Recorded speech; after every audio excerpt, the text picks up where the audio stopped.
Hello students, B A first year economics paper first में आज हमारा टॉपिक है ये number 2 opportunity cost in terms of money cost, यानी कि मुद्रा के रूप में अवसर लागत। इसमें सुनिए, किसी वस्तु को पैदा करने की अवसर लागत को मुद्रा के रूप में व्यक्त किया जा सकता है।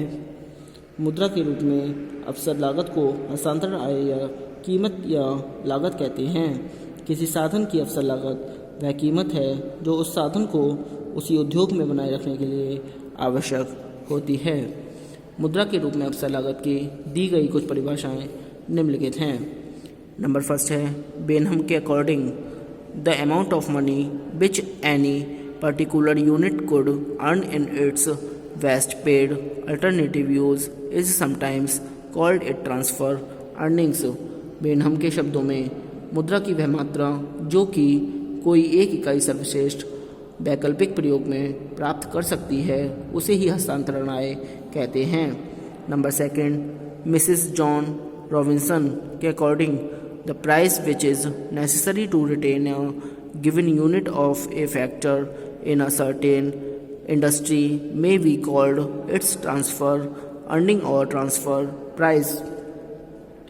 यानी कि श्रीमती जॉन रॉबिन्सन के शब्दों में वह कीमत जो साधन की एक दी हुई इकाई को किसी उद्योग में बनाए रखने के लिए आवश्यक है, हस्तांतरण आय या हस्तांतरण कीमत आय कही जाती है। स्पष्ट है कि किसी उद्योग में साधन विशेष की लागत उस आय के बराबर होती है जो उसे दूसरे वैकल्पिक प्रयोग में प्राप्त हो सकती है। इसका उदाहरण है, मान लीजिए एक मजदूर को कपड़ा उद्योग में कार्य करने पर 700 रुपये मजदूरी मिलती है। यदि मजदूर किसी अन्य उद्योग में कार्य करता है तो भी 700 रुपये ही मिलते हैं, तो यहाँ पर उस मजदूर के अवसर लागत 700 रुपये मानी जाएगी। नंबर 2 है, माना एक कृषि मजदूर गांव को छोड़कर शहर में किसी कारखाने में 500 रुपये की नौकरी करने लगता है। यहाँ पर उस मजदूर की अवसर लागत या विकल्प त्याग की वह राशि है जो गांव में मजदूरी करके कमा रहा है था। नंबर 3 है, माना एक छात्र के पास 5 रुपये है तो वह या तो पेन खरीद सकता है या पिक्चर देख सकता है। यदि छात्र पिक्चर देखना पसंद करता है तो यहाँ पर उसकी पिक्चर देखने की अवसर लागत वह पेन है जिसका उसने त्याग किया है। अब आता है कैरेक्टरिस्टिक्स ऑफ अपॉर्चुनिटी कॉस्ट, अवसर लागत की विशेषताएं। इसकी विशेषताएं निम्न हैं। अवसर लागत की व्याख्या वास्तविक लागत के रूप में और मुद्रा के रूप में की जा सकती है। अवसर लागत की धारणा सभी प्रकार के साधनों और सभी प्रकार के उद्योगों पर समान रूप से लागू होती है। यदि किसी साधन का एक ही प्रयोग संभव है, अर्थात वह पूर्णतः विशिष्ट है, तो उसके दूसरे उपयोग के अभाव में उस साधन की अवसर लागत शून्य होगी। मुद्रा के रूप में अवसर लागत को व्यक्त करते समय इसमें स्पष्ट लागतें और अव्यक्त लागतें दोनों को ही शामिल किया जाता है। अब आता है significance of the concept of opportunity, यानी कि अवसर लागत की धारणा का महत्व। इसमें सुनिए, अवसर लागत का महत्व निम्नलिखित तथ्यों से स्पष्ट हो जाएगा। नंबर फर्स्ट है, helpful in the allocation of resources, उत्पत्ति के साधनों के वितरण में सहायक। इस सिद्धांत के आधार पर साधन का विभिन्न उपयोगों में वितरण होता है, क्योंकि यह सिद्धांत बताता है कि एक प्रयोग में उत्पत्ति के साधनों को कम से कम इतना अवश्य मिलना चाहिए जितना उन्हें वैकल्पिक उपयोगों में मिल सकता है। Number second, it throws light on the variation in the cost of production, लागत में परिवर्तनों के कारणों पर प्रकाश डालता है।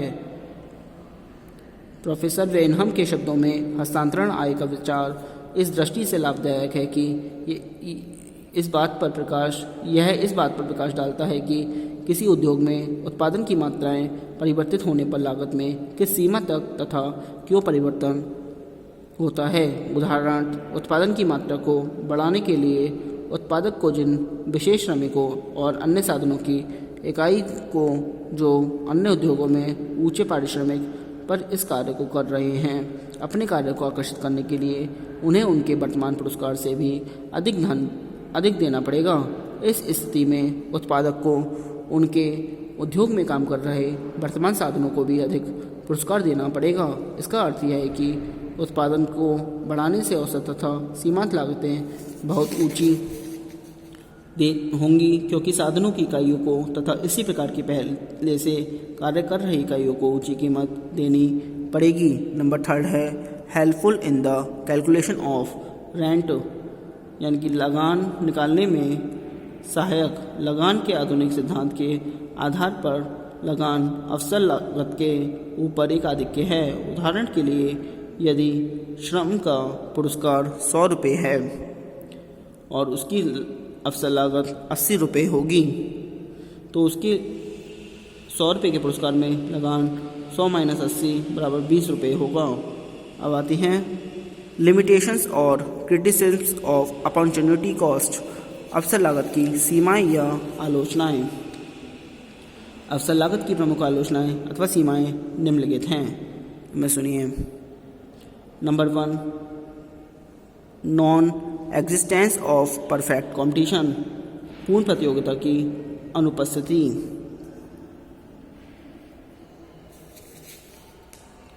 अवसर लागत सिद्धांत पूर्ण प्रतियोगिता पर आधारित है, जबकि व्यवहारिक जीवन में पूर्ण प्रतियोगिता नहीं पाई जाती।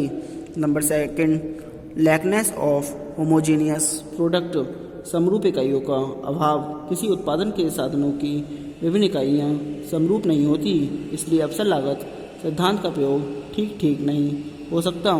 Number 3, this principle is not applicable in specific factors, विशिष्ट साधनों के संबंध में यह सिद्धांत लागू नहीं होता। अवसर लागत की धारणा विशिष्ट साधन के संबंध में लागू नहीं होती। विशिष्ट साधन वह साधन है जिसका केवल एक प्रकार से ही उपयोग किया जा सकता है, अर्थात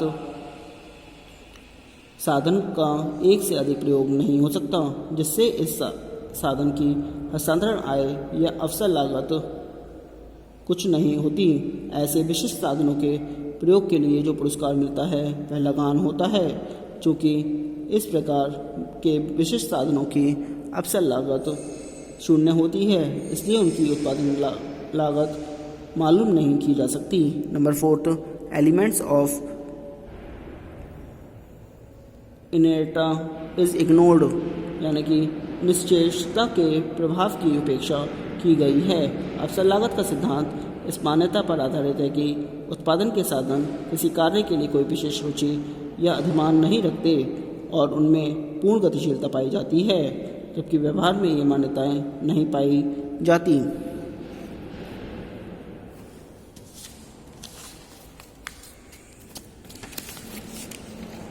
अब नेक्स्ट टॉपिक आता है analysis of the behaviour of cost और कॉस्ट आउटपुट रिलेशनशिप, यानी कि लागत के व्यवहार का विश्लेषण अथवा लागत उत्पादन संबंध।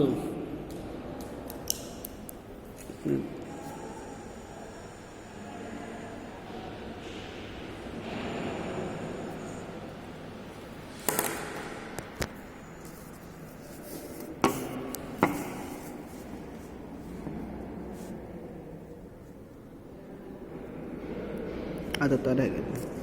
अब सुनिए,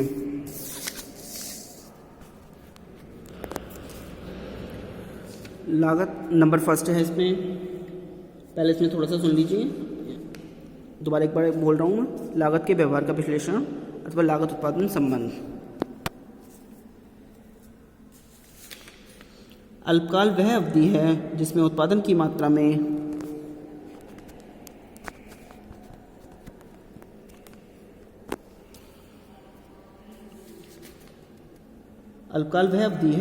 उत्पादन की मात्रा में परिवर्तन केवल परिवर्तनशील साधनों की सहायता से किया जा सकता है, परंतु फर्म के स्थिर प्लांट की क्षमता या आकार में परिवर्तन करना संभव नहीं होता।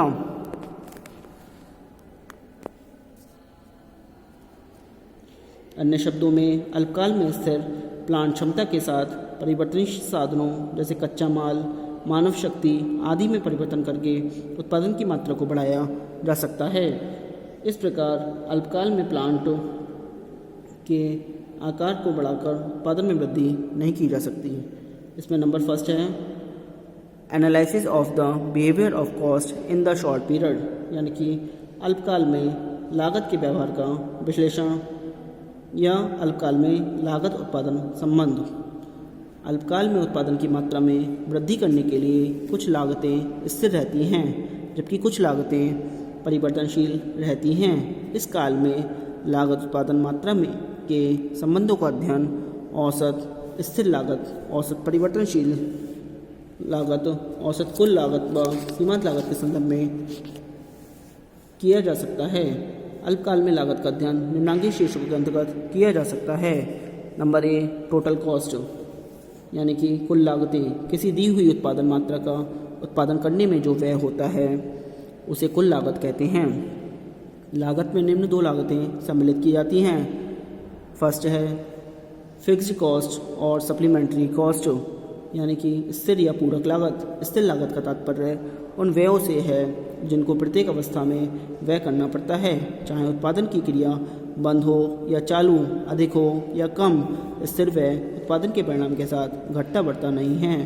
प्रोफेसर वैन के अनुसार स्थिर लागत वह लागत है जिसकी कुल राशि अल्पकाल में उत्पादन की मात्रा में परिवर्तन होने पर पूर्णतः अपरिवर्तित रहती है। गणित की भाषा में यदि उत्पादन की मात्रा शून्य है तब भी स्थिर लागत धनात्मक होती है, अर्थात उत्पादन कार्य बंद हो जाने पर भी फर्म की स्थिर लागत पूर्ववत रहती है। स्थिर लागत में सामान्यतः निम्नलिखित व्यय सम्मिलित रहते हैं। प्रारंभिक खर्चे, स्थायी पूंजी के व्यय,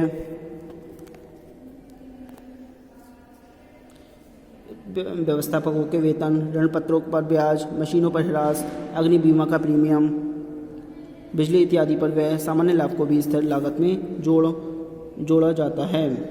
और नंबर सेकंड है वेरिएबल और प्राइम कॉस्ट। मार्शल ने इसे प्रमुख लागत कहा है। कुल परिवर्तनशील लागत या प्रधान लागत उत्पादन का वह अंग है जो उत्पादन की मात्रा के साथ घटता बढ़ता जाता है, अर्थात उत्पादन के बढ़ जाने से परिवर्तनशील लागत बढ़ जाती है और उत्पादन के घट जाने से परिवर्तनशील लागत घट जाती है। आज के लिए इतना ही, बाकी का हम नेक्स्ट वीडियो में बताएंगे। Thank you very much.